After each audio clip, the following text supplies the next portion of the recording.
Hi guys, welcome to the journey on the divine path. So today I'm gonna discuss a very controversial topic which is ego. And why I'm calling it controversial because ego को बहुत अलग अलग तरीक़ों से perceive किया जाता है. कोई इसे नेगेटिव कहता है, कोई इसे एरोगेंस कहता है. But we need to understand what is the real meaning of it. So last videos में हमने बात की थी सोल पैटर्न्स की and what are this patterns and how we can get rid of this patterns and क्यों हम same type के लोग एंड सेम सिचुएशन बार बार अट्रैक्ट करते हैं एंड ऑल. बट डीपली अगर देखा जाए तो इन पैटर्न्स के पीछे जो एक स्ट्रॉन्ग रीज़न होता है वो होता है ईगो का. समटाइम्स भी नोटिस दैट कोई सिचुएशन आई और हमने इंस्टेंट रिएक्शन दे दिया and after some time we realise कि I reacted in a wrong way. It could have been better. Reaction change हो सकता था, reaction थोड़ा better हो सकता था. So what is that? यहाँ से inner conflict feel होना start होता है. अब सवाल ये है कि ये inner conflict आता कहाँ से है? Spiritual perspective में ego और true self के बीच का जो difference है वही inner conflict होता है. ईगो को जनरली हम एरोगेंस या एटीट्यूड काइंड ऑफ वर्ड्स दे देते हैं. बट स्पिरिचुअल वर्ल्ड में ईगो का मतलब एरोगेंस या एटीट्यूड नहीं होता है. इसका मतलब है वो आइडेंटिटी जो हम हमारे माइंड के थॉट्स के थ्रू या जो हमने माइंड में क्रिएट किया है उसके थ्रू हम बना लेते हैं. उसी आइडेंटिटी को ईगो कहते हैं.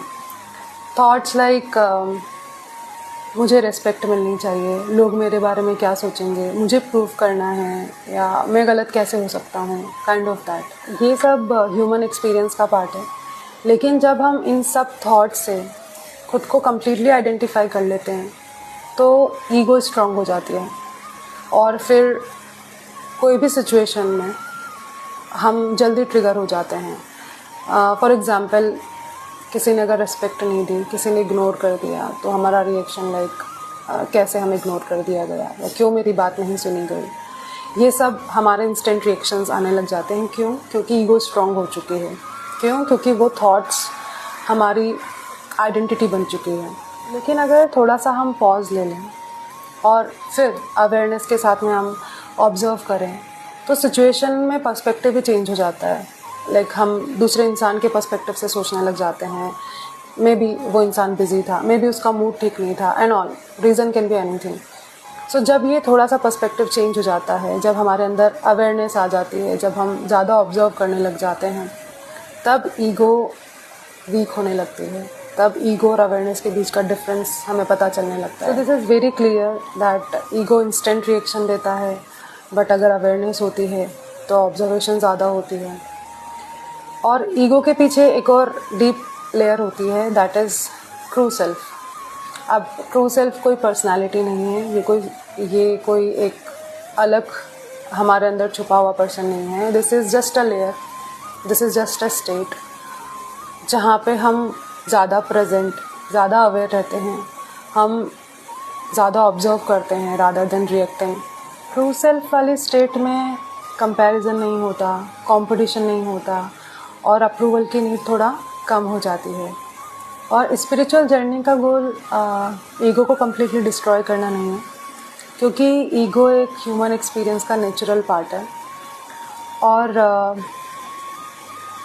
रियल ग्रोथ तब होती है और जिसे हम स्पिरिचुअल ग्रोथ बोलते हैं उसका मतलब ही यही होता है कि अगर हम ये नोटिस कर पा रहे हैं कि कब मेरा ईगो रिएक्ट कर रहा है या कब मैं रिस्पॉन्स दे पा रहे हैं, ये एक्चुअल ट्रांसफॉर्मेशन होता है. सो जब भी हमें इनर कॉन्फ्लिक्ट फील हो तो हमें बस खुद से ये सवाल पूछना है कि ये मेरा ईगो है या ये मेरा कॉन्शियस चॉइस है. अगर ये हम ऑब्ज़र्व कर पा रहे हैं तो हमारे इनर कॉन्फ्लिक्ट्स कम हो जाते हैं और फिर धीरे धीरे स्पिरिचुअल ग्रोथ स्टार्ट होती है. फिर हम रिएक्शन कम देते हैं, हम बस रिस्पॉन्ड करते हैं. हमारा ईगो बहुत कमज़ोर हो जाता है.